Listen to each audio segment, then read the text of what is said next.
भगवान शिव, जिनकी पुनीत पावन पवित्र शिव महापुराण की कथा बाबा देवाधिदेव महादेव की कृपा से, उनकी करुणा, उनकी उदारता से श्रवण करने का सौभाग्य सिंहेश्वर नाथ जी की पवित्र पावन भूमि बिहार के इस पवित्र पावन प्रांगण में बाबा सिंहेश्वर नाथ जी की कृपा से उन्हीं की पवित्र गोद में बैठकर ये पवित्र पावन शिव महापुराण की कथा श्रवण करने का सौभाग्य प्राप्त हुआ। कथा के मंडप में विराजमान सभी संत, साधु, गुरुजन, तपस्वी जन, साधक, उपासक, ब्राह्मण जन एवं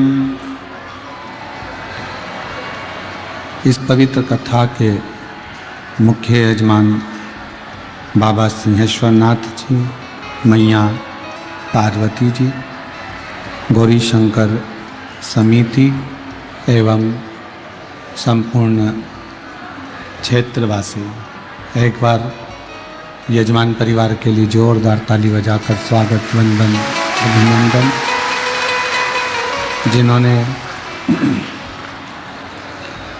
इस पवित्र पावन शिव महापुराण की कथा को आप और हमको दिया है, और तेरी कृपा बिना न हिले एक भी लेते सांस तेरी कृपा से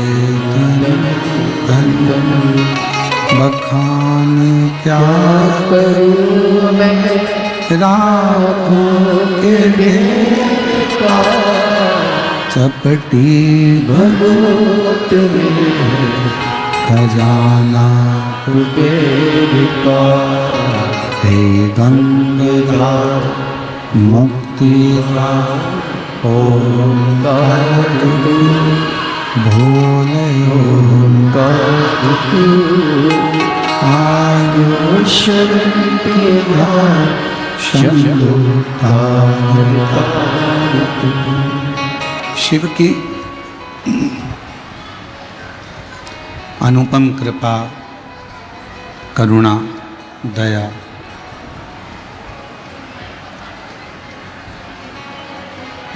कहते हैं सृष्टि में रहना सरल है। इस संसार में रहना सरल है, पर सृष्टि में आप जन्म ले लिए, माता के गर्भ से आपका हमारा जन्म हो गया। माता के गर्भ से आपका और हमारा जन्म हुआ, और हम इस संसार सागर में आ गए। इस संसार सागर में आप और हम पहुंच गए। मेहनत करी, खूब परिश्रम करा, और परिश्रम और मेहनत का बल हमको हमारी मंजिल तक पहुंचाए। सृष्टि में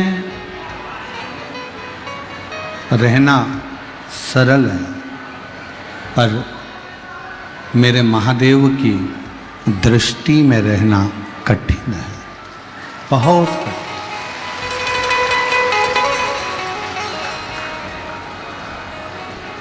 सृष्टि में कितना भी आने के बाद में आपको दुख है, तकलीफ है, कष्ट है, परेशानियां हैं, पर यदि आप महादेव की दृष्टि में एक बार भी आ गए, महादेव की दृष्टि में यदि एक बार भी आप पहुंच गए, तो फिर इस सृष्टि में रहना कठिन नहीं है। फिर इस सृष्टि में रहना कठिन नहीं है। और शंभु शरणे मांगू घड़ी रे दुख का दया करी में दर्शन आपो हो शंभु शरण मांगू दुख का दया करी में दर्शन। सृष्टि और दृष्टि ये दो अलग अलग विषय हैं।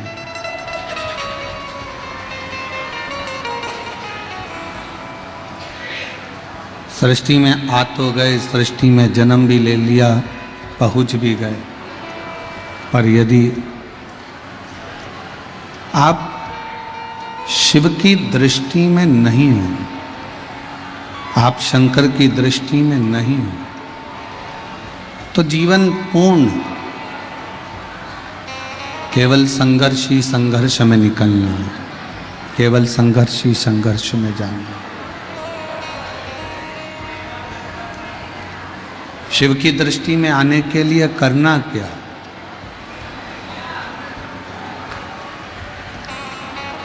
हम भगवान शंकर की दृष्टि में बने रहें, हम भगवान शंकर की दृष्टि में हमेशा रहें, उसके लिए हमको करना क्या पड़ेगा? क्या करें हम जो मेरे देव अधिदेव महादेव की दृष्टि मुझ पर पड़ती रहे? क्या करें हम जो भगवान शंकर की दृष्टि हम पर पड़ी रहे? तो शिव महापुराण की कथा कहती है केवल एक कार्य करिए, शिव की दृष्टि आप पर पड़ जाएगी। जैसे कोई व्यक्ति निकल कर जा रहा है, हमने आवाज लगाई, नाम पुकारा, कमल कमल कमल कमल, राम राम, भानु प्रताप भानु प्रताप।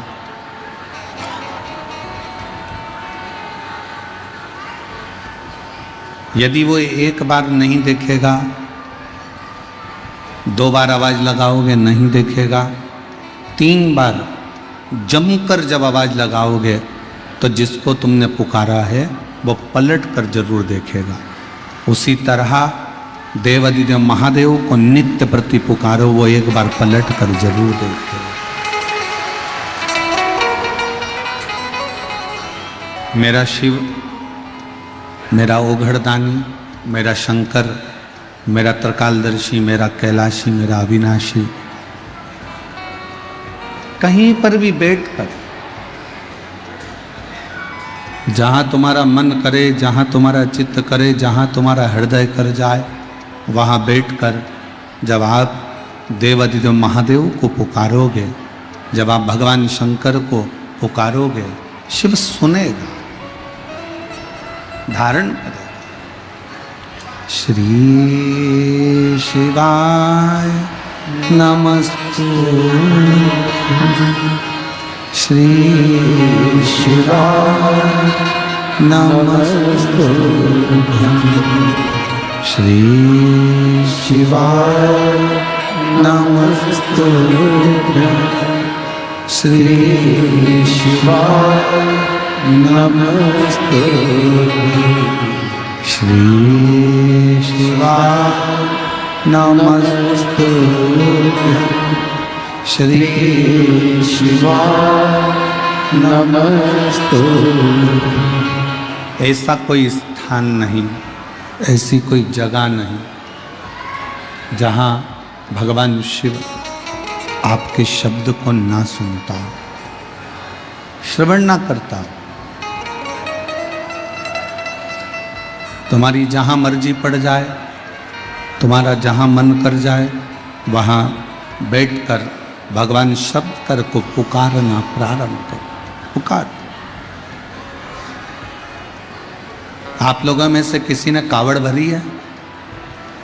कभी कावड़ उठाई है आप लोगों ने? हाथ ऊंचा करो जिन जिन ने उठाई है। रखो रखो रखो।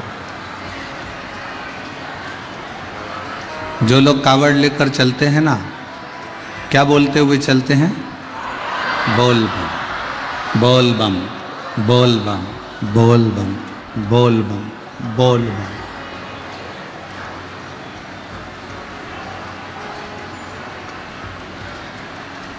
अब वो खुद कावड़ लेकर चल रहा है, खुद कावड़ लेकर चल रहा है ना, तो उसको बोल बम की जगह बोलना चाहिए बम बम बम बम बम बम बम बम। पर वो बोलता क्या है? बोल बम। क्यों बोलता है? किस लिए बोलता है? वो इसलिए बोलता है कि उसके सामने कोई नहीं है, अकेला कावड़ लेकर चले जा रहा है।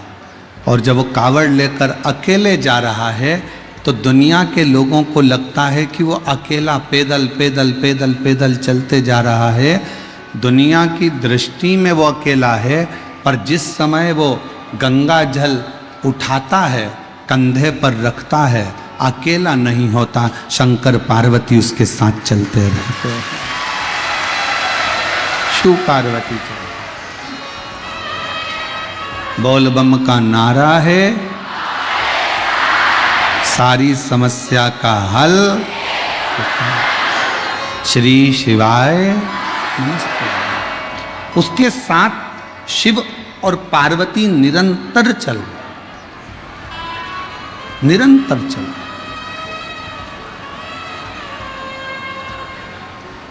अब शिव महापुराण की कथा कहती है भगवान शंकर पार्वती जी को अमरनाथ जी की गुफा में बैठकर कथा श्रवण कराते।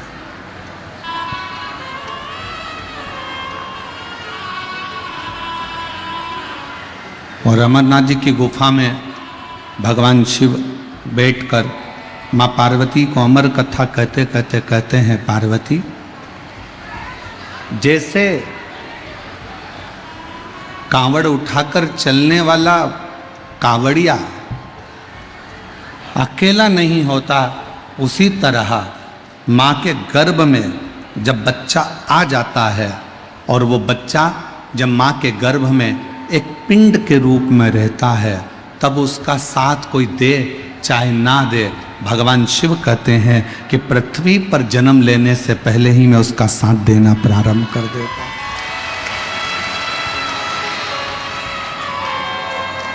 मैं उसका साथ देने लगता हूं।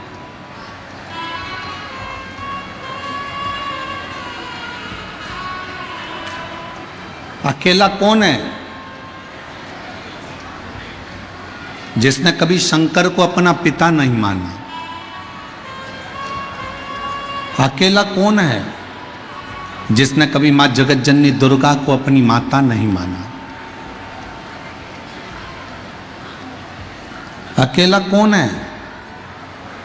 जिसने काल अधिपति महाकाल को अपना दर्द ना सुनाया। अकेला कौन है?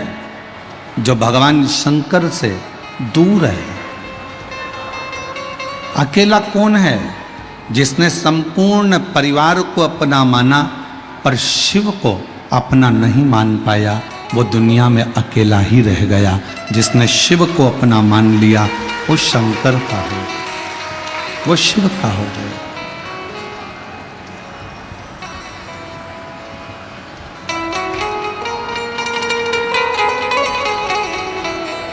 वो फिर अकेला नहीं रहा। वो शंकर, ओगड़दानी, त्रिकालदर्शी, कैलाशी उसके साथ कदम से कदम मिलाकर चल रहा। कदम से कदम मिलाकर चले। और शंभु शरणे मांगू घड़ी रे दुख का दया करीन दर्शन। ओ शंभु शरणे मांगू दुख का दया में दर्शन। तो शिव पुराण कह रही है सृष्टि में रहो और साथ में भगवान देवादिदेव महादेव की दृष्टि में भी रहो। शिव की दृष्टि में रहना जरूरी। शंकर भगवान की दृष्टि हमारे ऊपर होना जरूरी है। अच्छा, मेरी जीजियाँ जितनी बैठी हैं, जितनी मेरी बहनें बैठी हैं, जितने मेरे भाई बैठे हैं, जितने मेरे जीजा बैठे हैं, एक उत्तर दीजिएगा। मेरी जीजियाँ, मेरे जीजा, आप लोग तैयार किसके लिए होते हो? श्रृंगार किसके लिए करते हो? मेरी दीदियाँ, मेरी जीजियाँ, मेरी बेटियाँ, मेरे जीजा तैयार होते हैं। मेरी जीजी तैयार होती है जीजा को दिखाने के लिए और जीजा तैयार होते हैं जीजी को दिखाने के लिए।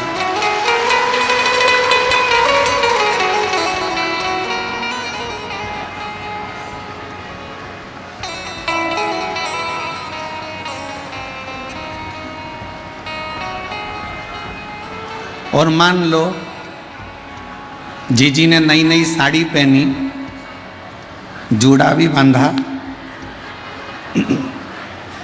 घंटों तक डेंटिंग पेंटिंग भी करी, मुंह खोल के लाइन भी खींची और डब्बा भी भरा, 1 घंटे तक धागे से ना जाने क्या क्या करती रही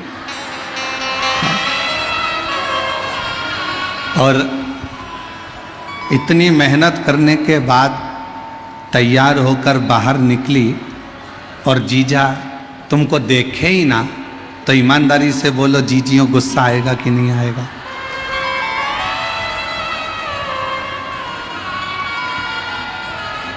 क्रोध तो आएगा ना, गुस्सा तो आएगा।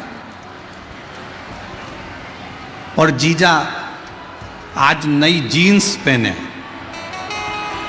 और नई टी शर्ट जीजा ने पहन ली और बेहतरीन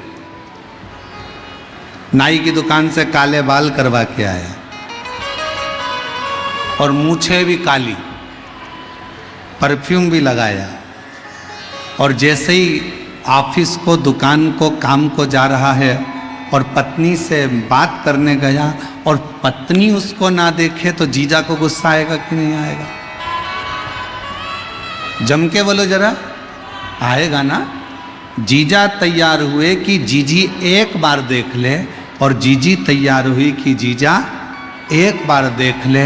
उसी तरह हम भी भगवान के मंदिर में जब 1 लोटा जल लेकर जाते हैं, जैसे ही जल चढ़ाते हैं शंकर भगवान की दृष्टि हम पर पड़ जाती है और हमारी दृष्टि शिव पर पड़ जाती है।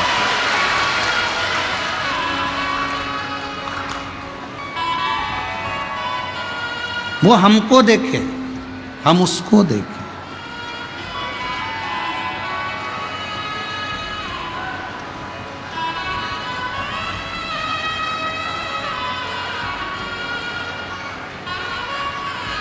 और जब श्रृंगार बड़ा सुंदर होता है ना, तो शिव भी, वो कौन सा श्रृंगार है?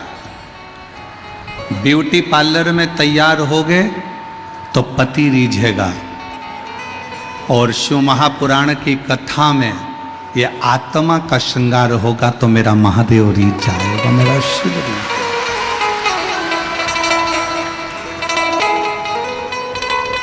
वो कहते हैं ना, वो कितनी सुंदर है माँ तेरी नगरी, बोले पैदल चले रहे।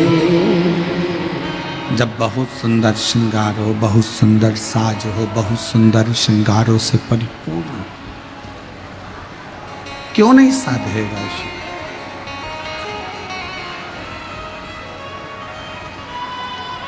ऊपर का श्रृंगार दुनिया के लिए होता है, पर आत्मा का श्रृंगार तो मेरे परमात्मा देवाधिदेव महादेव के लिए होता है।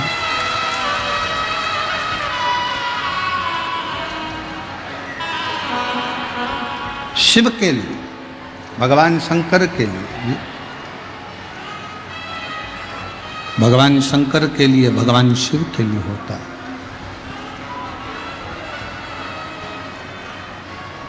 ऊपर से आप कैसे भी दिखें, ऊपर से आप कैसे भी तैयार हों, ऊपर से आप कैसे भी नजर आए, पर शिव महापुराण की कथा कहती है भीतर से पवित्र भाव होना चाहिए।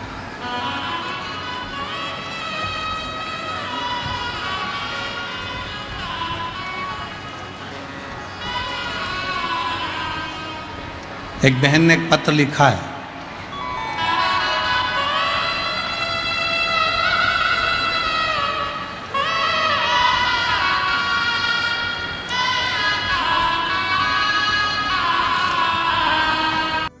जल लेकर जाएं, वो लोटे के जल में आपका दिल लेकर जाओ और शंकर जी को समर्पित कर कर कहो कि बाबा आप हम पर अपनी कृपा की दृष्टि बनाकर रखना।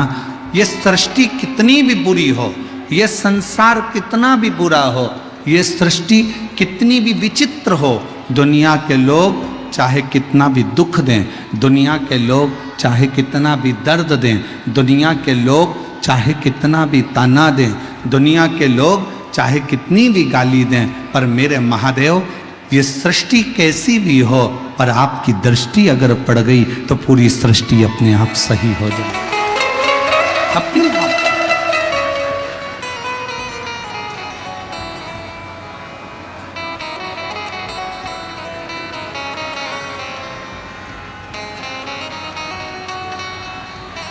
शिव को जल से ज्यादा आपका नूतन हृदय, नूतन मन चाहिए। शंकर भगवान को जल से ज्यादा तुम्हारा भाव चाहिए।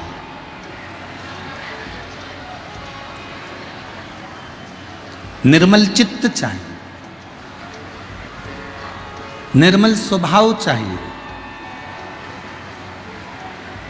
शंकर जी को तुमसे बहुत सारा वैभव या धन या दौलत या संपदा नहीं चाहिए।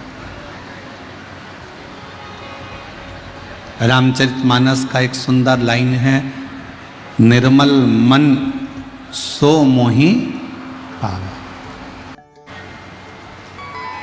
ये शिव के प्रति निर्मल भाव है आपका।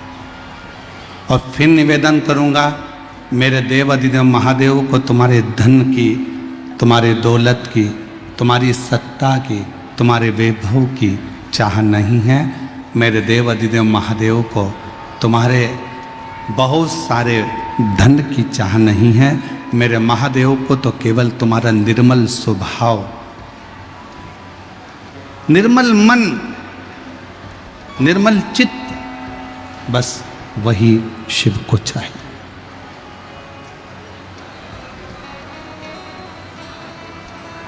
आज ब्रह्मा, भगवान विष्णु और भगवान शिव तीनों देव एकाग्रित,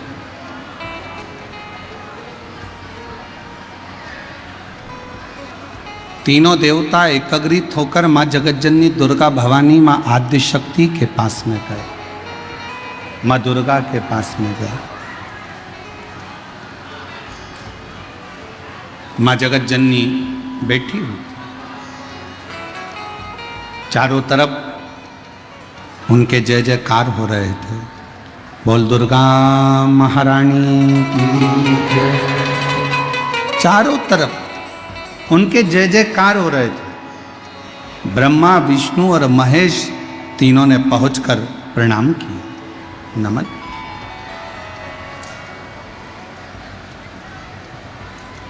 एक नारी शक्ति का सम्मान कैसे होना चाहिए, ये शिव की कथा कहती है।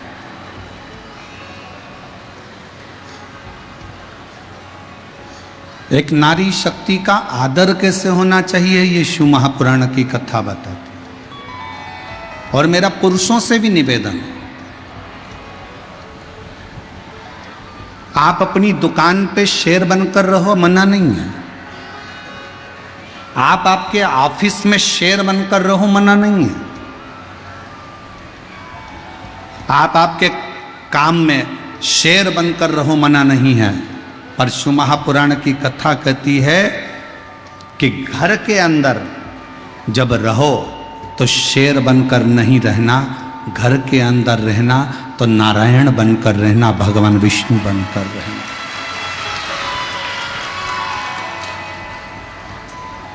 अगर तुम, जितने मेरे जीजा बैठे हैं, जितने मेरे भाई बैठे हैं, सावधानी से सुनना कि दुकान पर शेर बनकर रहो, नौकर को चिल्लाओ, मना नहीं। ऑफिस में शेर बनकर रहो, तुम्हारे नीचे वर्कर को चिल्लाओ, मना नहीं। तुम राज सिंहासन पर बैठो तो शेर बनकर बैठो, पर शिव पुराण की कथा कहती है कि घर में रहना तो शेर बनकर मत रहना, घर में रहना तो भगवान विष्णु बनकर रहना। अगर भगवान विष्णु बनकर रहोगे तो तुम्हारी पत्नी तुम्हारे चरण दबाएगी। अगर तुम घर में शेर बनकर रहोगे तो वो भी शेरा वाली बन जाएगी। इसलिए सावधान।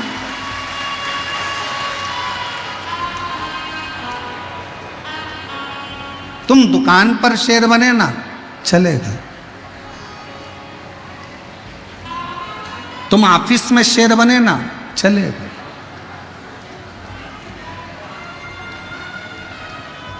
तुम अपने व्यापार में शेर बनोगे, चल जाएगा। राज सिंहासन पर शेर बनोगे, चल जाएगा। काम करने जा रहे हो, वहाँ शेर बनोगे, चल जाएगा। पर आप अगर घर में शेर बनते हो तो वो श्रेष्ठ नहीं है, उसकी श्रेष्ठता नहीं है, वो श्रेष्ठता नहीं। घर में नारायण बनकर रहिए, घर में भगवान विष्णु का एक स्वरूप बनकर रहिए। और जब घर में नारायण बनकर रहोगे तो तुम्हारी धर्म पत्नी भी लक्ष्मी बनकर तुम्हारे चरण को दबाती रहेगी, चरण को दबाई। मेरे ओघड़दानी, मेरे भगवान शंकर, मेरे त्रिकालदर्शी, मेरे कैलाशी, मेरे अविनाशी, मेरे शिव की लीला कहती है। शंकर भगवान, दुनिया के लोग कहते हैं कि ये संहार के देवता हैं, थोड़ी सी देर में क्रोध कर देते हैं, गुस्सा कर देते हैं। पर शिव महापुराण की कथा कहती है मेरे शंकर भगवान जब तक परिवार में रहते हैं तब तक उनको क्रोध नहीं आता। उनके मस्तक पर गंगा बैठी रहती है, चंद्र बैठा रहता है और गले में रुद्राक्ष पड़ा रहता है। परिवार में जब तक शिव हैं, परिवार में जब तक भगवान शंकर हैं, तब तक उनको क्रोध नहीं आता।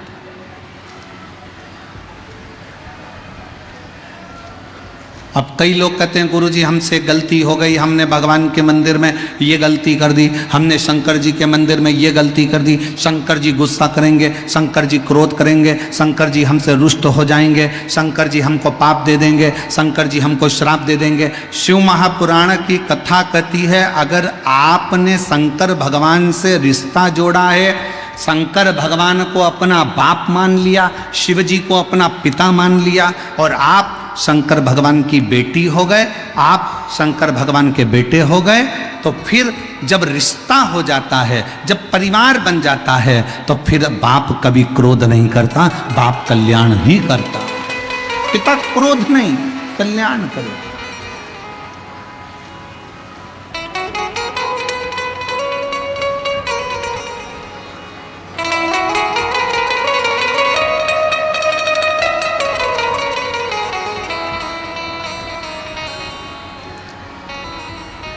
भगवान ब्रह्मा, भगवान विष्णु, भगवान शिव, तीनों मां जगतजननी दुर्गा भवानी के सामने आए।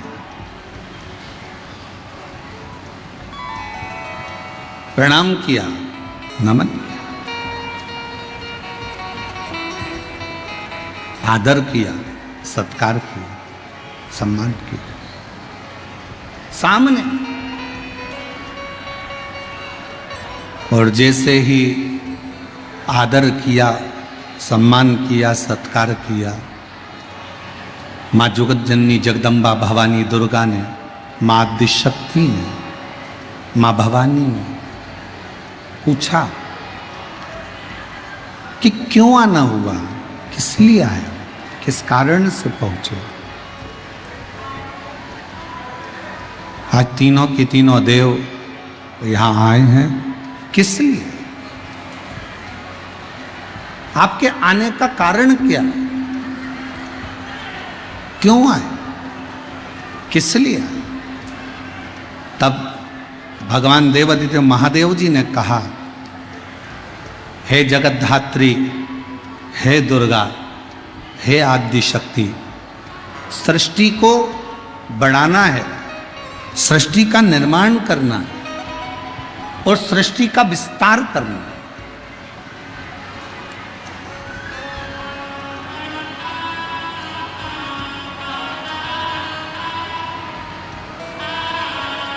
इस सृष्टि का निर्माण करना है, इसका विस्तार करना है।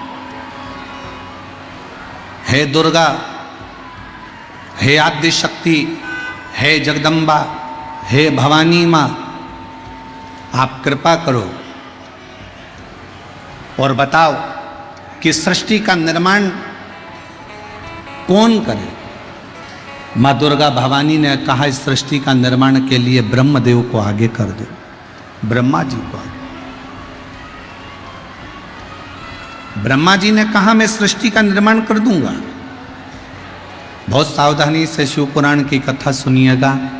बहुत दूर दूर से आप लोग आए हैं, गर्मी अपार है, 200-500 रुपये खर्च कर कर ऑटो के यहाँ पहुँचे हो। अगर कथा छूट गई, थोड़े से बातचीत करने में, थोड़ा सा पानी का पाउच या सामान लेने में अगर कथा चूक गई, तो 5 रुपये 10 रुपये के चक्कर में करोड़ों का हीरा मत खो देना, शिव महापुराण मत खो देना। सावधानी।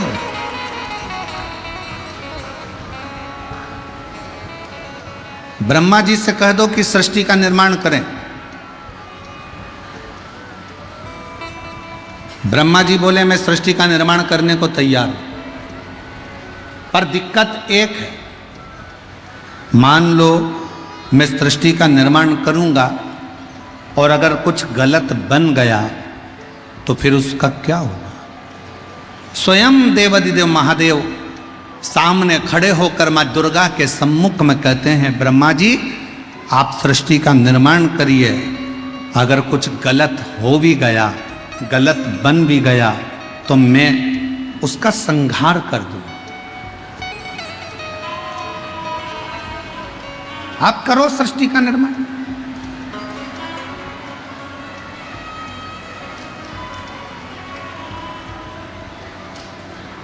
और रचा है सृष्टि को जिस प्रभु ने, वही ये सृष्टि चला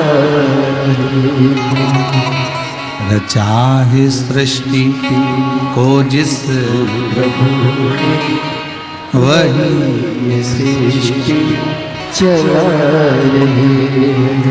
जो पेड़ हमने लगाया पहले, जो पेड़ हमने लगाया पहले, उसी का फल अब हम पा रहे हैं।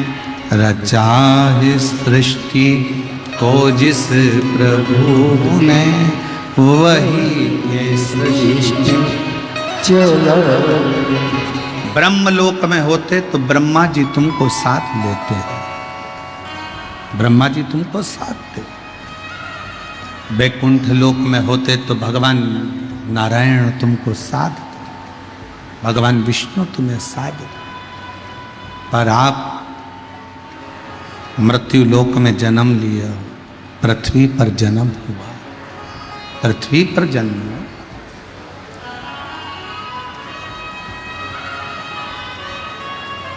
मृत्यु लोक में जन्म हुआ। ब्रह्मलोक में रहते तो ब्रह्मा जी आपको साधते, बैकुंठ में जन्म लेते तो बैकुंठ अधिपति भगवान नारायण आपको साधते, पर आपका जन्म, हमारा जन्म इस पृथ्वी पर हुआ है, इसलिए याद रखना हमें साधने वाला कोई दूसरा नहीं होगा, स्वयं देव अधिदेव महादेव होंगे, स्वयं शिव होंगे, भगवान शंकर।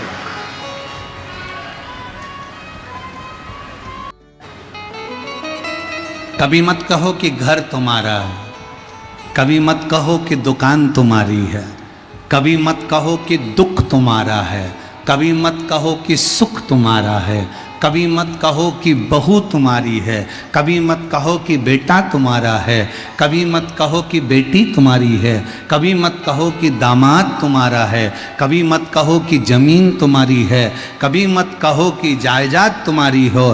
तुम तो एक बात कहो कि जगत में कुछ अगर हमारा है तो वो विश्वनाथ, वो महाकाल मेरा है, वो शंभु मेरा, बाकी का कुछ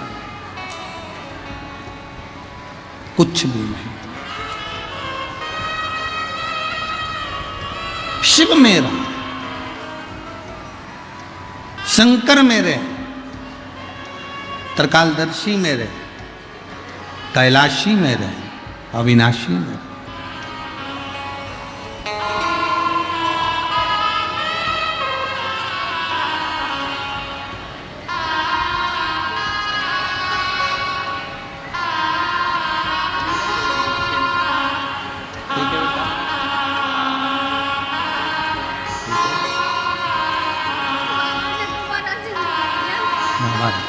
शिव 2023 में डॉक्टर ने कह दिया था कि चली जाएगी 3 महीने में।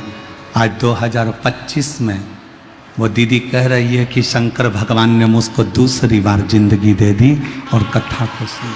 रोते नहीं, आंसू बचो, पहले आंसू बचो।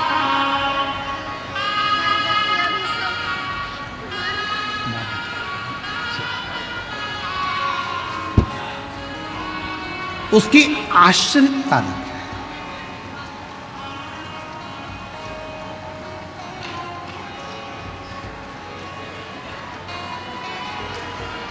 जिस दिन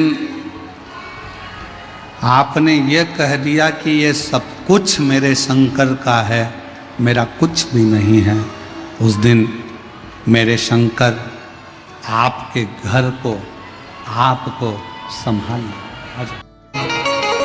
विश्वास कितना भरोसा है आपका शंकर पर,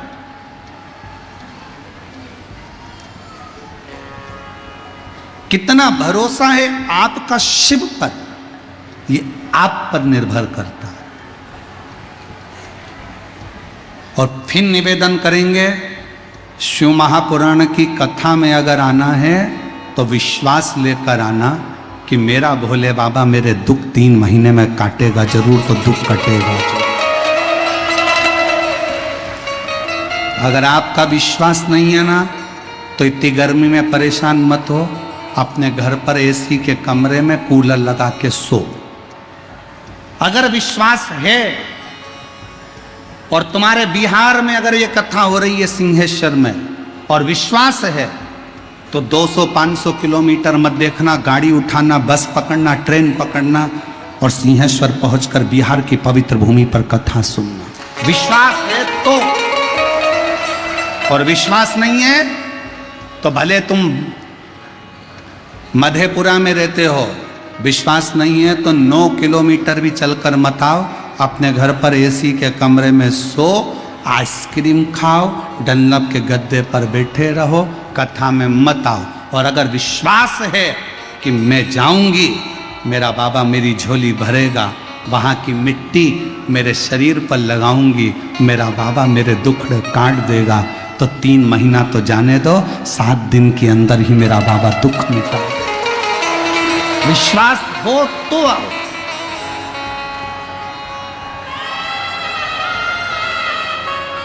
भरोसा हो तो आओ। और हम केवल आपसे नहीं, हम तो जयपुर में होने वाली 1 मई से 7 मई तक जो जयपुर में कथा होने जा रही है, हम तो उनको भी कहेंगे, उनको भी। अगर विश्वास है तो कथा के पंडाल में जाकर एक बार कथा सुनकर देखो। अगर भरोसा है तो एक बार कथा के पंडाल में जाकर कथा श्रवण कर कर देखो। क्या देता है वो वही जानते, उसके ऊपर निर्भर करता है।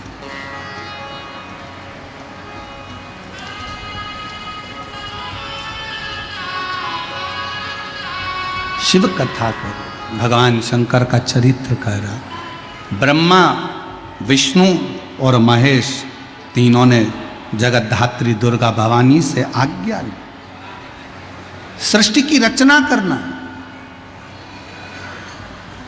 ब्रह्मा जी तुम सृष्टि की रचना करो। ब्रह्मा जी ने पूछा कि सृष्टि की रचना करूं कैसे? शंकर भगवान ने अपने अर्धनारीश्वर स्वरूप का दर्शन देकर कहा कि आधे पुरुष बना दो, आधे स्त्री बना दो।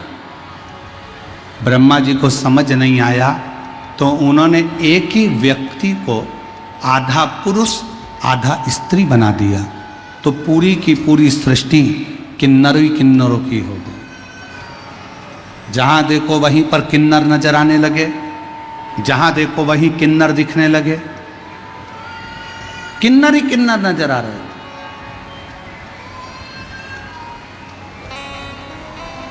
जब भगवान शंकर ने देखा,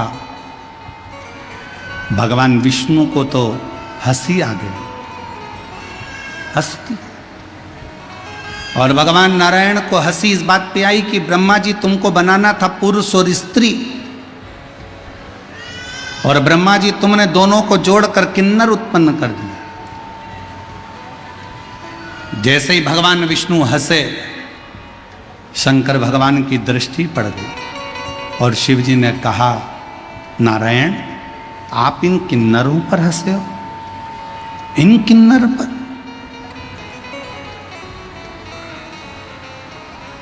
नारायण किन्नर को देखकर तुम हंसे हो, इसलिए एक बार तुमको भी किन्नर बनना पड़ेगा, तुमको भी किन्नर बनना पड़ेगा।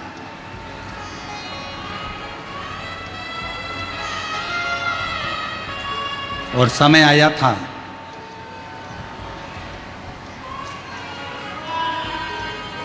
पांडव और कौरवों का युद्ध हो रहा था।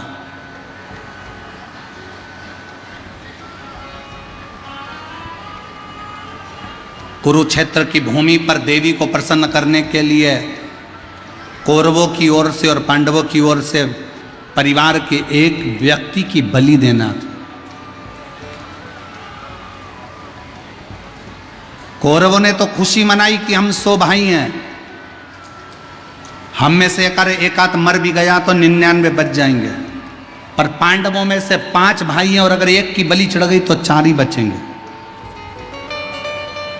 बड़ी चिंता पड़ गई, बहुत चिंता। पूरे हस्तिनापुर में खूब चिंता पांडवों को करें। भगवान कृष्ण ने अर्जुन से कहा, अर्जुन तुम जब वन में गए थे, तुमने एक नाग कन्या के साथ विवाह करा था, उलूपी के साथ में। उसका एक बेटा है आरावन, जाओ उस बेटे को लेकर आओ। अर्जुन गए और अपनी धर्म पत्नी उलूपी से अपने पुत्र आरावन को लेकर आए। और आरावन को लेकर आए और आरावन ने कहा, पिताजी मैं तुम्हारे साथ में युद्ध के लिए चलने को तैयार हूं, चलो मैं कौरवों को मार मार कर गिरा दूंगा। यह आरावन कहने लगा। जैसे ही युद्ध के मैदान में कुरुक्षेत्र में पहुंचे, भगवान द्वारकानाथ को प्रणाम किया। द्वारकाधीश ने आरावन को देखा और देखकर आरावन से कहा, रावण तुम्हें किस लिए लेकर आए हैं तुमको मालूम है? आरावन ने कहा, प्रभु मुझे तो नहीं मालूम। आरावन इस कुरुक्षेत्र की भूमि पर युद्ध के पहले दोनों परिवार में से एक एक परिवार के व्यक्ति की बलि देना है। कौरवों में से अगर एक बलि चली गई तो 99 बचेंगे, पर पांडवों में से अगर एक बलि में चले गया तो 4 ही बचेंगे। इसलिए तुम्हें बलि देने के लिए लाए हैं, तुम्हारी बलि दी जाएगी। आरावन ने द्वारकानाथ के चरणों को प्रणाम कर कर कहा, द्वारकाधीश मैं बलि देने को तैयार हूं, पर मैंने सुना था अपनी मां के मुख से, अगर कोई कुंवारी अवस्था में मर जाता है ना, तो ना तो उसको पिंड मिलता है, ना उसका तर्पण होता है, ना उसकी तिलांजलि होती है, ना उसका गया श्राद्ध होता है, ना उसका गंगा तर्पण होता है। जो कुंवारी अवस्था में मर जाता है वो तो प्रेत की योनि में पड़ा रहता है, वो आहूत की योनि में पड़ा रहता है। और मैं कुंवारा हूं, अभी मेरी शादी नहीं हुई है, और अगर मैं कुंवारा मर गया तो मैं तो प्रेत की योनि में पड़ा रहूंगा। इसलिए प्रभु अगर मेरी बलि कल चढ़ाना है तो आज रात्रि को मेरा विवाह कर दीजिए। भगवान द्वारकानाथ ने पांडवों को बुलाया कि इसके लिए लड़की ढूंढो, एक रात्रि के लिए लड़की चाहिए, बस विवाह होगा, दूसरे दिन यह मर जाएगा। कोई बाप अपनी बेटी का विवाह करने को तैयार नहीं हुआ। तब भगवान द्वारकानाथ को याद आया कि शंकर भगवान ने कहा था कि हे नारायण, हे विष्णु, तुम किन्नर पर हंसे हो, इसलिए तुम्हें किन्नर बनना पड़ेगा। भगवान द्वारकानाथ ने कहा, अब लड़की ढूंढने मत जाओ, इससे विवाह मैं करता हूं। भगवान द्वारकाधीश किन्नर का रूप धारण कर लिए और आरावन के साथ में शादी कर लिए। आरावन के साथ विवाह हो गया। दूसरे दिन आरावन का बलि चढ़ा।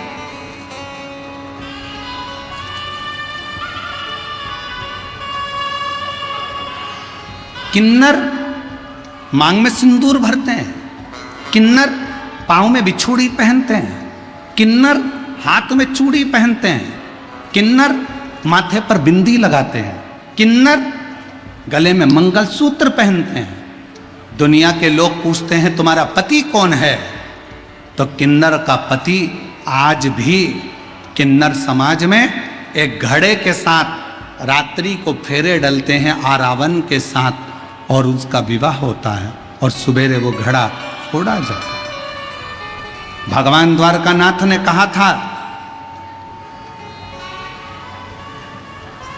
ये स्वरूप मैंने धारण किया, एक किन्नर पर हंसा हूं, इसलिए स्वरूप मुझे मिला। अखंड सौभाग्य का परिचारक रहूंगा मैं, किन्नर था।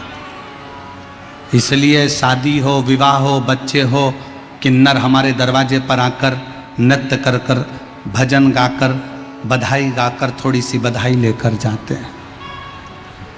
परिचारक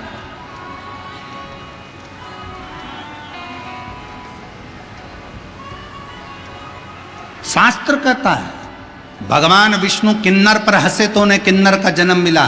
कोई विकलांग है उस पर कभी मत हंसो, कोई लूला है उस पर कभी मत हंसो, कोई अंधा है उस पर कभी मत हंसो, कोई बहरा है उस पर कभी मत हंसो, कोई बहुत मोटा है उसको देखकर मत हंसो, कोई बहुत दुर्बल है उसको देखकर मत हंसिए, कोई अपने शरीर से बहुत रोगीला है उसको देखकर मत हंसिए। शिव पुराण की कथा कहती है कि जब भगवान शंकर के सामने भगवान विष्णु स्वयं किन्नर पर हंसे थे, तो भगवान नारायण को भी पृथ्वी पर आकर किन्नर बनना पड़ा था। संसार में हम किसी पर हंसेंगे तो हमारा जन्म अगला वैसा की वैसा ही होगा, हम उसी जन्म में पहुंचेंगे, हम उसी जन्म को धारण करेंगे, हम उसी जन्म के अंतर्गत आएंगे।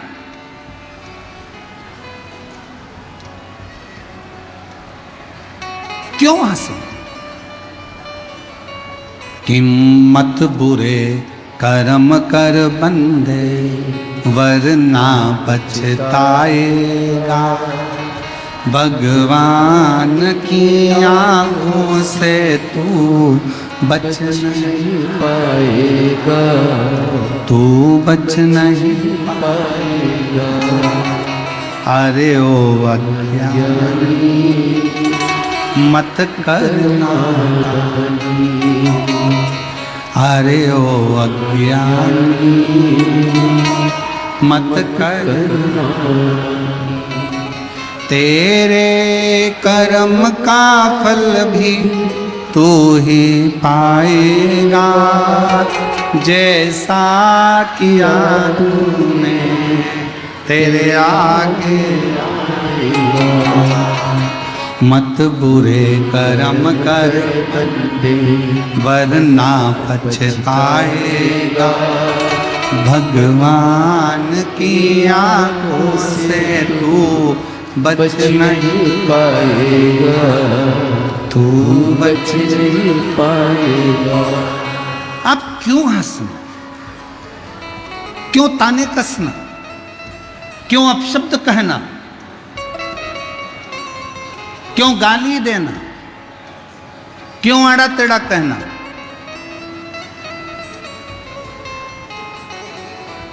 ए मेरे भाई,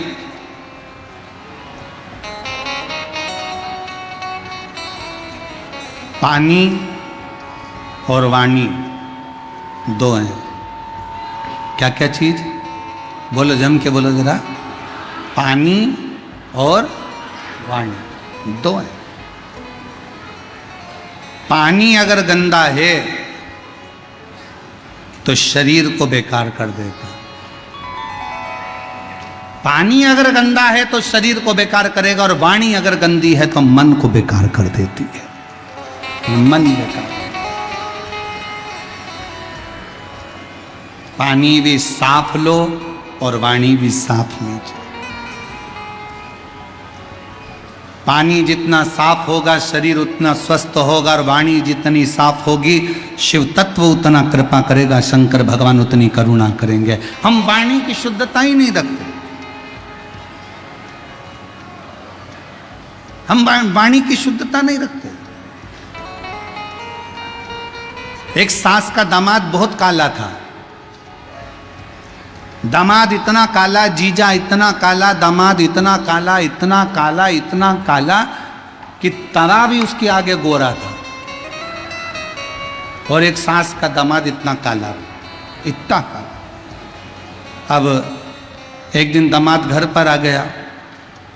सास ने उसको श्रीखंड खिलाया, रबड़ी खिलाई, खीर खिलाई, चावल की खीर, सेवैया की खीर, बहुत पकवान बना बना कर, दूध पिलाना, दही खिलाना, लस्सी पिलाना, खूब खिलाया। दामाद ने मन में सोचा, जितनी बार आया ये सास ने एक बार भी मेरा इतना सम्मान नहीं करा जितना सम्मान अब की बार करा। इतनी बार ससुराल आया पर सास ने कभी मुझे श्रीखंड, रबड़ी, लस्सी, दूध, मलाई, दही सास ने कभी नहीं खिलाया। पहली बार सास इतना सारा खिला रही है, समझ में नहीं आ रहा। जब दामाद ने कहा कि मम्मी अब मैं जा रहा हूँ, सास से जैसे ही कहा कि जा रहा हूँ वैसे ही सास ने हाथ जोड़ लिए दामाद के, नहीं साहब अभी मैं जाने नहीं दूंगी, अभी तो रहो, तुम आए हो, तुम्हारे चक्कर में मुझे भी दूध खाने को मिल रहा है, तुम्हारे चक्कर में मुझे भी श्रीखंड खाने को मिल रहा है, तुम्हारे चक्कर में मुझे भी दही खाने को मिल रहा है, तुम्हारे चक्कर में मुझे भी लस्सी पीने को मिल रही है। तो दामाद ने पूछा कि माँ मेरे चक्कर में क्यों मिल रहा है? इतने में सास बोली, दामाद मेरी भैंस को पाड़ा हुआ था, छोरा हुआ था भैंस का, और भैंस का छोरा मर गया, पाड़ा मर गया। भैंस ने दूध देना बंद कर दिया था, पर जिस दिन से तुम आए हो ना, भैंस तुम्हें देखकर खूब दूध दे रही।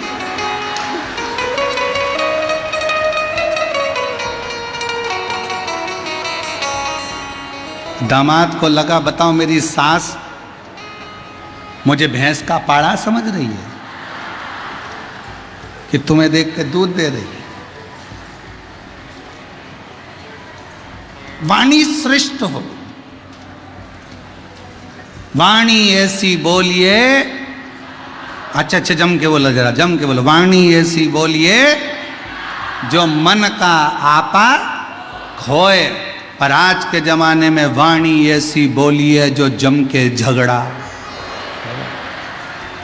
पर उससे मत बोलिए जो तुमसे तगड़ा हो।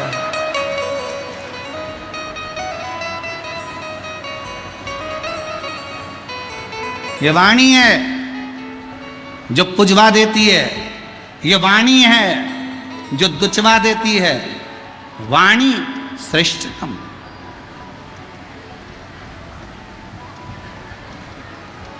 एक दिन इन जीवान ने 32 दांतों से कहा, जीवान बोली 32 दांतों से, भैया कृपा करना, मैं तुम्हारी इकलौती बहन हूं, मुझे काट मत देना। जीवान जैसी बोली तो 32 के 32 दांत बोले, बहन तू चिंता मत कर, तेरी सौगंध हम तुझे कभी नहीं काटेंगे, पर बहन तू कृपा करना, किसी को आड़ी टेढ़ी मत बोल देना, नहीं तो एक ही में 32 की 32 भाई निपट जाएगा, एक ही। ये वाणी है।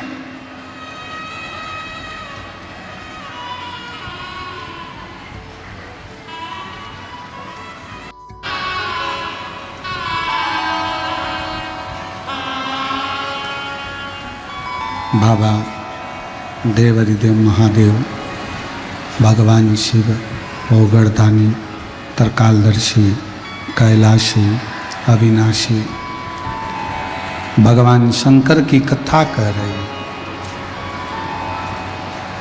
ब्रह्मा, विष्णु और महेश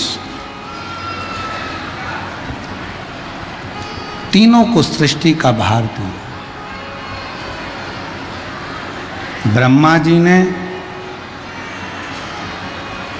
पुनः भगवान शंकर से आज्ञा लेकर अपनी जंघा से मनु और शत्रुपा को प्रकट किया। संसार के लोगों ने मनुष्य को तोड़ दिया। कोई कहता है हम ब्राह्मण हैं, कोई कहता है हम क्षत्रिय हैं, कोई कहता है हम वैश्य हैं, कोई कहता है हम शूद्र हैं। पर शिव महापुराण की कथा कहती है, जब भगवान ने जन्म दिया था, ना तो ब्राह्मण बनाकर पैदा करा था, ना वैश्य बनाकर पैदा करा था, ना क्षत्रिय बनाकर पैदा करा था, ना शूद्र बनाकर पैदा करा था। भगवान ने तो अपनी संतान बनाकर पैदा करा था, केवल मनुष्य बनाकर पैदा। मनु और शत्रुपा की संतान है हम, इसलिए हमें मनुष्य कहते, मानव कहते। तोड़ने वालों ने हमें जातियों में तोड़ दिया। कोई ने ब्राह्मण बना दिया, कोई ने क्षत्रिय बना दिया, कोई ने वैश्य बना दिया, कोई ने शूद्र बना दिया। पर जागो, जात के नाम पर हमको नहीं बंटना, जाति के नाम पर हमको विभाजित नहीं होना। ये शिव पुराण को रखने के लिए 4 पाए की ये चौकी रखी है, चौरंग रखा है। ब्राह्मण, क्षत्रिय, वैश्य और शूद्र, 4 पाए, 4 स्तंभ हैं।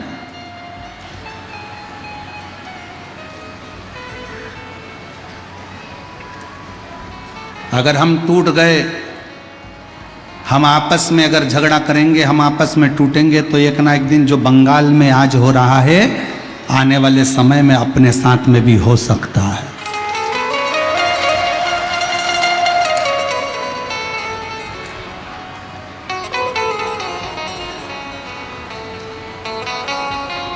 आज बंगाल में रहने वाले सनातनियों को, आज बंगाल में रहने वाले भगवत भजन करने वालों को अपना अपना गांव छोड़कर, नगर छोड़कर भागना पड़ रहा। क्यों? क्योंकि हम ब्राह्मण में, क्षत्रिय में, वैश्य में, शूद्र में लड़ते रहे, बंटते रहे और वो उपद्री अपना उपद्रव मचाते रहे। हमें नहीं बंटना। बोलबम का नारा है।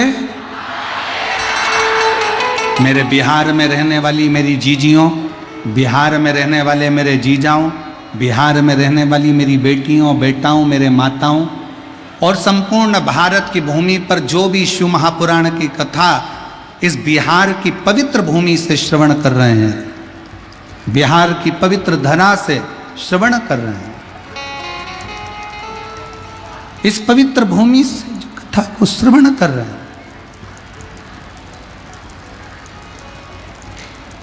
पवित्र धरा से जो शिव महापुराण की कथा को श्रवण कर रहे हैं,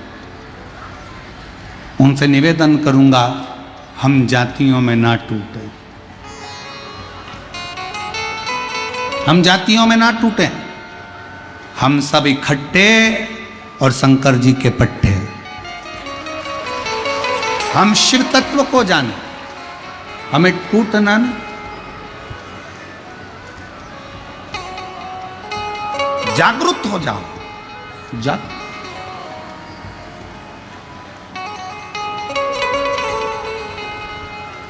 ब्रह्मा जी ने मनु और शत्रुपा को प्रकट कर दिया। मनु शत्रुपा के पुत्र हुए उत्तानपाद प्रियवत, कन्या हुई आकुति प्रसूति देवहूति। जो शिव तत्व को जानते हैं,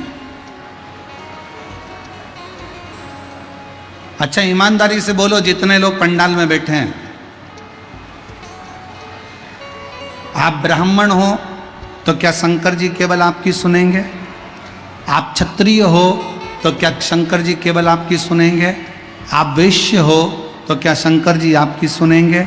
आप शूद्र हो तो क्या शंकर जी केवल आपकी सुनेंगे? शंकर भगवान की दृष्टि में ब्राह्मण क्षत्रिय वैश्य शूद्र ये कुछ भी उनकी दृष्टि में नहीं आता। भगवान शंकर की दृष्टि में तो केवल एक बात आती है कि जो मेरा नाम उल्टा सुल्टा भी ले ले, वो मंत्र भी ना बोले, वो अनुष्ठान भी ना करे और एक बार दिल से मुझे श्री शिवाय नमस्तुभ्यम कहकर पुकार ले तो मैं उसको अपना बना।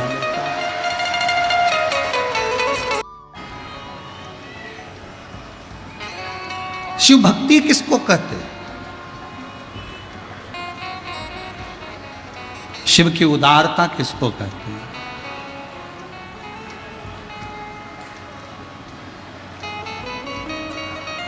उससे प्रार्थना करो, अंत समय प्रभु। हे मेरी बिहार की जीजियों, मुझे विश्वास है तुम्हें शिव पुराण की एक एक लाइन याद है। दिल से बोलो, अंत समय प्रभु वचन दिया तो आए नाय प्रभु कुटुंब, अंत समय प्रभु वचन दिया तो अंत समय प्रभु वचन दिया तो एक वचन आपने अगर शंकर भगवान को पुकारा है, शिव आया, शिव आया।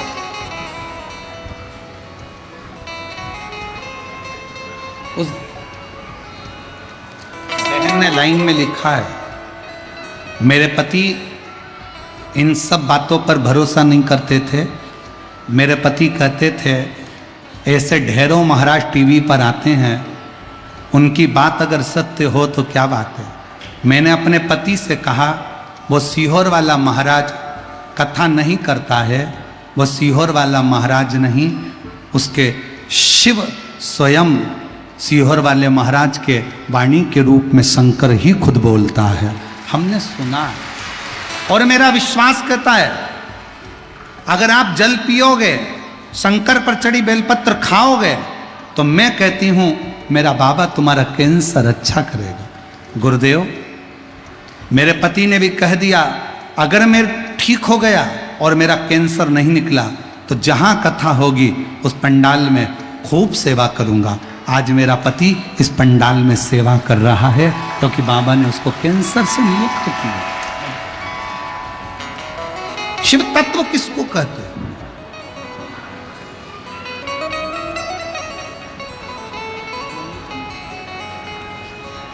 अब रोते नहीं, अब तो खुश हो। चंदन सिंह आए, कैसे हो? बढ़िया है, तबीयत ठीक है? एक बार ताली बजाओ इस बाबू के लिए।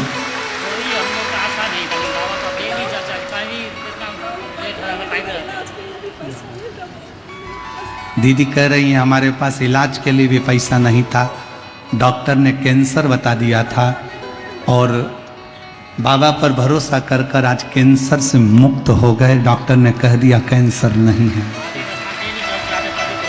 रोते नहीं, आंसू पोछो, आंसू पोछो, जल्दी पोछो आंसू। अच्छा खुश होकर जाओ, खुश होकर। इन बहन को भी धन्यवाद दो जिन्होंने इनको मंदिर जाना बताया कि बीमारी ज़्यादा है ना तो मंदिर चले जाओ, शंकर जी को जल चढ़ाओ, लोटा भर के जल चढ़ाओ, बेलपत्र खाओ, शिव जी पे चढ़ा जल पियो, ठीक हो जाओ। हम तो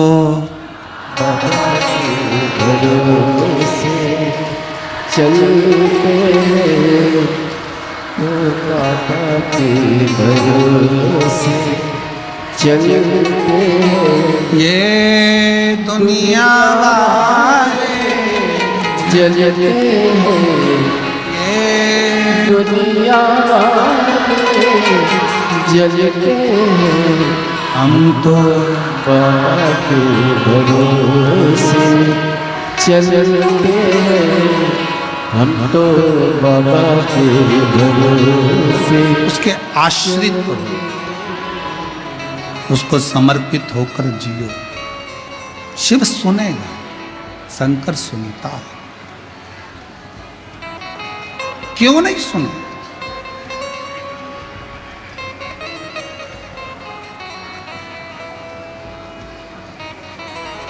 हम जब सीहोर से निकले तो हमने कुणाल को कहा, कुणाल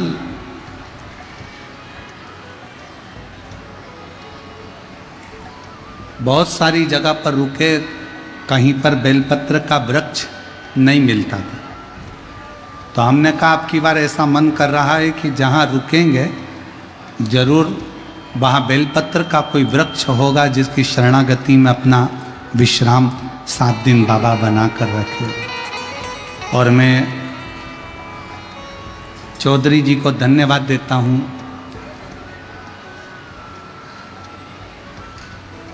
हम जहाँ रुके हैं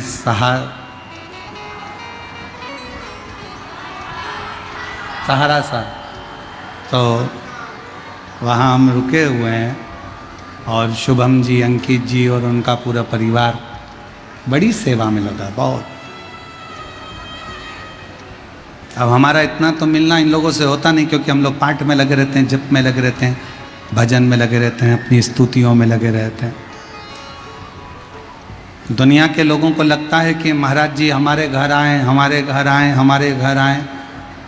जीजियों, हमारा एक नियम है, हम जिस भी घर में रुकें, जिस गांव में रुकें, जिस नगर में रुकें, वहाँ पर भगवान शंकर की जितनी मंत्र जाप हो सकता है उतना करें, जिससे जिस घर में रुके हैं उनका भी कल्याण हो और पूरे भारत का कल्याण, पूरे प्रदेश का कल्याण।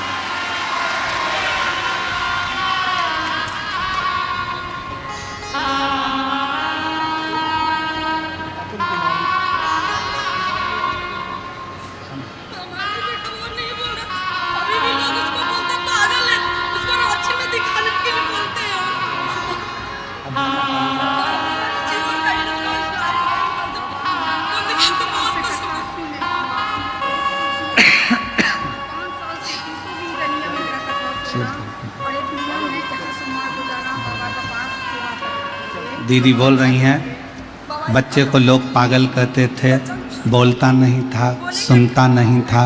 अब शिव कृपा से बेटे ने बोलना चालू करा है। एक बार जोरदार ताली बजाएं और बेटे ने सुनना करा है।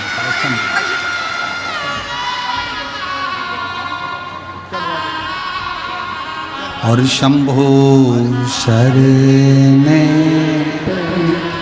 मांगू दुख का दया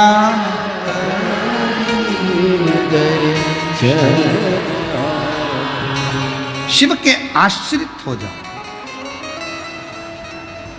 ब्राह्मण, क्षत्रिय, वैश्य और शूद्र में हमको बांटा जा रहा है, पर सही मायने में देखा जाए तो हम मनु की संतान है, मनु शत्रुपा की संतान है, और हम मनुष्य हैं, हम मानव हैं, और हम जैसे भी हैं वैसे हमारे देव अधिदेव महादेव के हैं, शंकर के, शिव के, हम उसके हैं।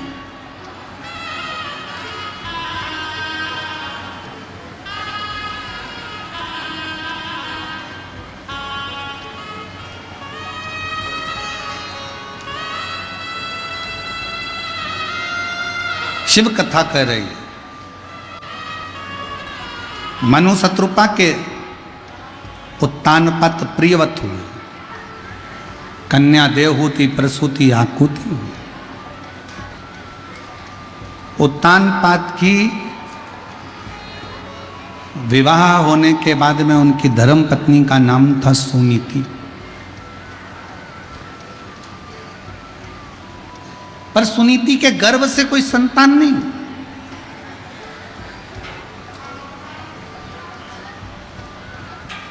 बड़े दुखी थे।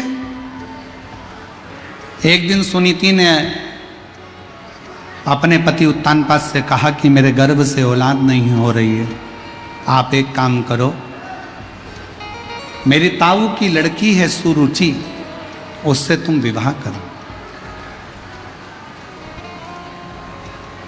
तुम उससे विवाह करो। एक बात बहुत ध्यान दें, जब भी शंकर के मंदिर में एक लोटा जल चढ़ाने के लिए जाएं, जो हम इस व्यासपीठ पर बैठकर बाबा के दरवाजे पर मांगते हैं वो आप भी मांगो। हम इस व्यासपीठ से जब प्रारंभ करते हैं कथा तो बाबा को विनती करते हैं, और जब व्यासपीठ पर कथा को विराम करते हैं तो बाबा से विनती करते हैं कि बाबा, किसी स्त्री की, किसी महिला की गोद खाली मत रखना, और किसी पुरुष की जेब कभी खाली मत रखना। हर जिस नारी की गोद खाली रहती है ना, उसको बहुत ताने दिए जाते हैं, बहुत गाली दी जाती है, बहुत अपशब्द कहा जाता है, बहुत आड़ा टेढ़ा बोलते हैं लोग। और जिस पुरुष की जेब खाली रहती है ना, उसको भी लोग बहुत आड़ा टेढ़ा कहते हैं। एक लड़का इसी का, और हम सब मनु शत्रुपा की संतान हैं। उत्तानपात की धर्म पत्नी सुनीति ने कहा कि सुरुचि से विवाह करो। पति ने मना किया, नहीं माना। पत्नी नहीं मानी, पति का विवाह सुरुचि के साथ करवा दिया।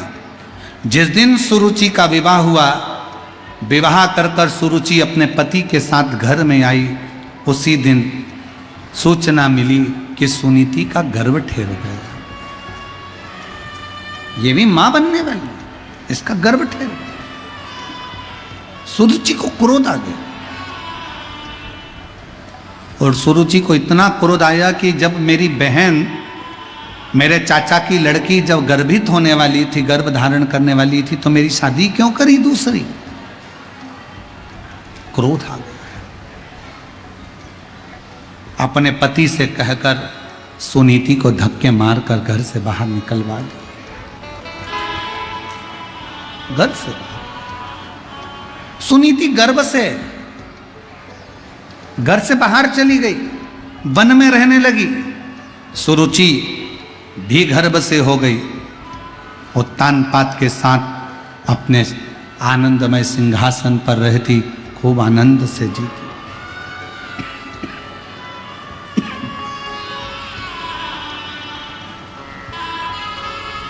खूब आनंद से। समय आया, सुनीति के गर्भ से एक बेटे ने जन्म लिया जिसका नाम ध्रुव हुआ, और सुरुचि के गर्भ से भी एक बेटे ने जन्म लिया जिसका नाम उत्तम हुआ।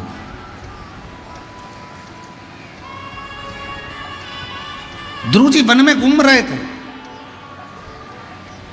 देवऋषि नारद का आगमन हो गया और नारद जी ने ध्रुव जी से कहा, तुमको मालूम है तुम्हारे पिता कौन है? ध्रुव जी कहते हैं, मैं अपने पिता को नहीं जानता। मैं अपने पिता को नहीं जानता क्योंकि मैंने देखा ही नहीं अपने पिता को। मुझे तो मेरी मां ने जन्म दिया और पालन पोषण किया।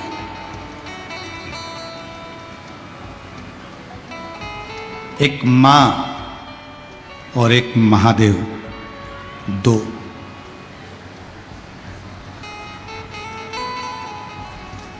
एक मां, दूसरा महादेव, ये दो ऐसे हैं जो तुमसे कुछ नहीं लेते, हमेशा तुमको देते ही देते हैं।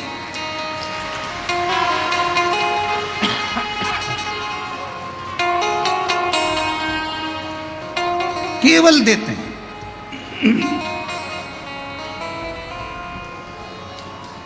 मां तुमको जन्म देकर सृष्टि में लेकर आई है और महादेव इस सृष्टि में तुमको संभाल कर रखे।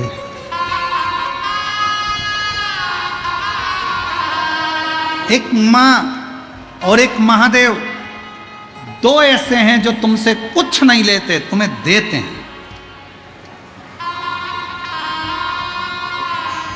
मां के पास जो होगा मां वो देती रहती है। बेटा कर्जे में हो गया, परेशान हो गया, मां ने अपना धन निकाला, जेवर निकाले, बेचकर पैसा देती है। महादेव तुमसे कुछ नहीं लेते, देते हैं केवल।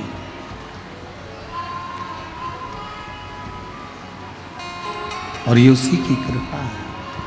तेरी कृपा का क्या है भरोसा, कब किस पर हो जाए, जरा सी हम पर।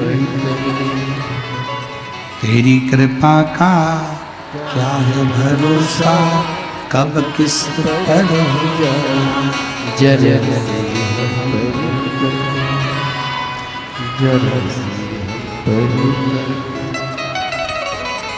ये उसकी कृपा है, उसकी उदार। ध्रुव तुमको नहीं मालूम तुम्हारे पिता कौन है? नहीं। नारद जी ने कहा तुम्हारे पिता उत्तानपाद इस सृष्टि के सबसे बड़े राजा।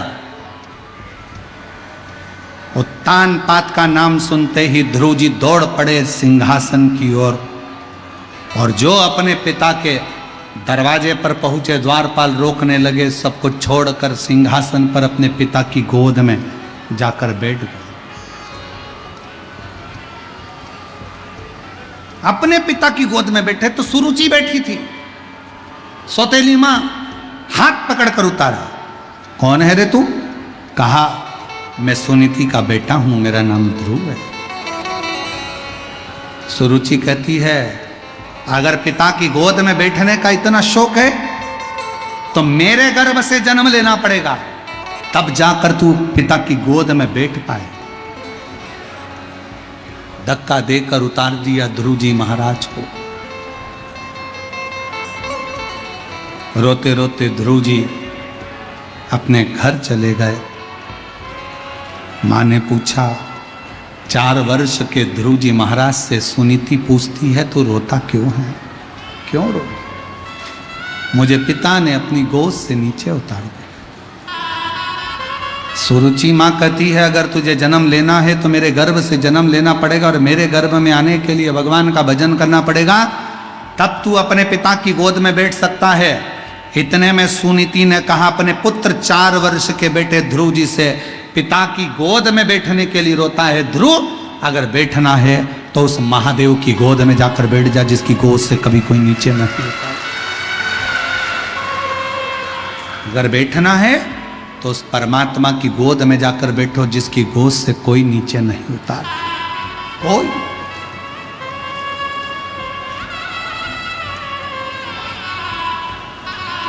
अच्छा ईमानदारी से बोलो री मेरी जीजियों, कुर्सी पर बैठने वाले व्यक्ति को टेंशन रहती है कि मैं उठ गया और दूसरा बैठ गया तो? बोलो सही है कि गलत है? कुर्सी पर बैठने वाले व्यक्ति को टेंशन रहती है टूट गई तो?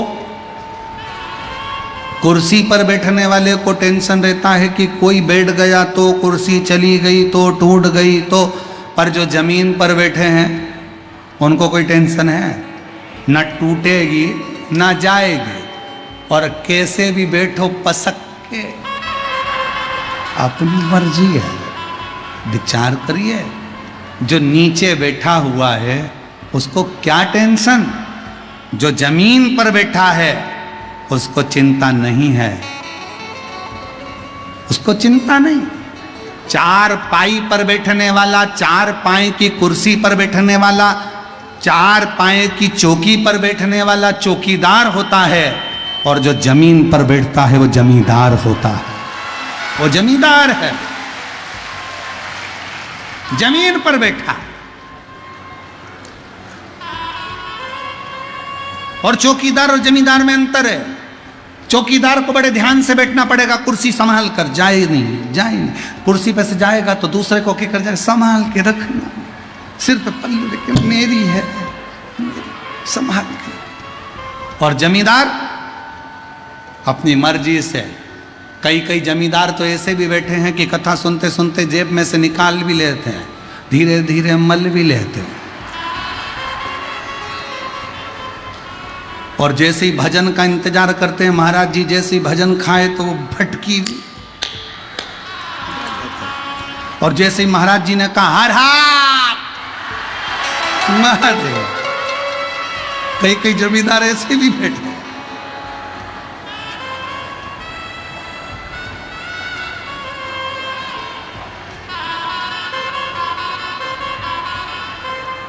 और फिर उनके मुंह में यहां भरी हो।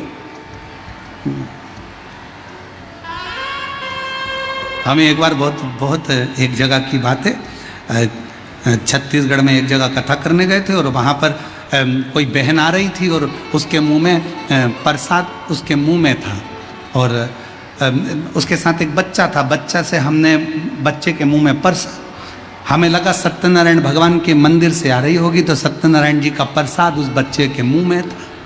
हम नीचे बैठ गए और नीचे बैठकर हमने उससे पूछा तुम्हारा नाम क्या है? तो वो बच्चा पहले तो मुंह में भरा प्रसाद, बोलता नहीं। हमको लगा कि इसके गाली इतने मोटे हैं। फिर पूछा तुम्हारा नाम क्या? तब वो चिल्लाकर बोला फूलचंद।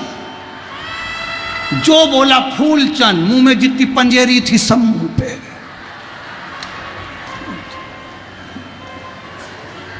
हम तो तुमको इसलिए बता रहे हैं कि तुम यहां से जाओ तो कोई तुमको नाम मत पूछना किसी से भी कि तुम्हारा नाम क्या। उसके मुंह में अगर खोपरा शक्कर हुआ तो फूट दे। तो रोता है। ध्रुव जी महाराज को रोता हुआ देखकर माँ ने कहा अगर बैठना है तो परमात्मा की गोद में बैठ। ध्रुव जी ने तप करा, भगवान नारायण ने दर्शन दिया। क्या चाहते हो? आपकी गोद में बैठना चाहता हूं। क्यों? क्योंकि जो नारायण और महादेव की गोद में बैठ जाता है वो कभी गिरता नहीं है, संभल जाता है। मुझे बैठना है। बैठ गए गोद में।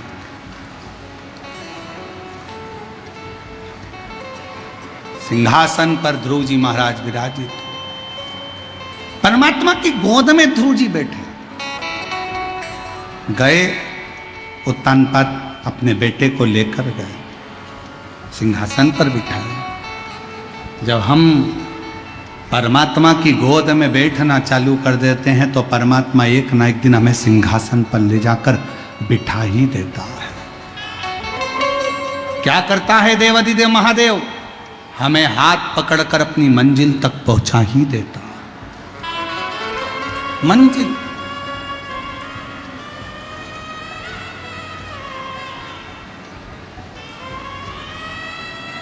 बस उसके गोद में जाकर बैठ जाओ, उसकी शरणागति में बैठ जाओ और मन से श्री शिवाय नमस्तुभ्यं, श्री शिवाय नमस्तुभ्यं, श्री शिवाय नमस्तुभ्यं, श्री शिवाय नमस्तुभ्यं। शिव महापुराण की कथा कहती है उत्तानपाद की गोद में स्वयं भगवान नारायण उसको ले जाकर बिठा देते हैं। एक बार भगवान की गोद में बैठने का प्रयास करो। शिव महापुराण की कथा में बैठने का प्रयास करो, भगवान हाथ पकड़कर तुम्हें मंजिल तक पहुंचा दे। आपके दरवाजे पर लिखना प्रारंभ करो, श्री शिवाय नमस्तुभ्यम, ये मेरे शंकर का घर है। तुम्हारी जिंदगी में तुम्हारा जो दुख होगा वो शिव का होगा, शंकर उस दुख को समाप्त कर देंगे। कितनी जीजियां हैं जिनके घर पे लिखा हुआ है श्री शिवाय नमस्तुभ्यम? हाथ उठाओ जरा।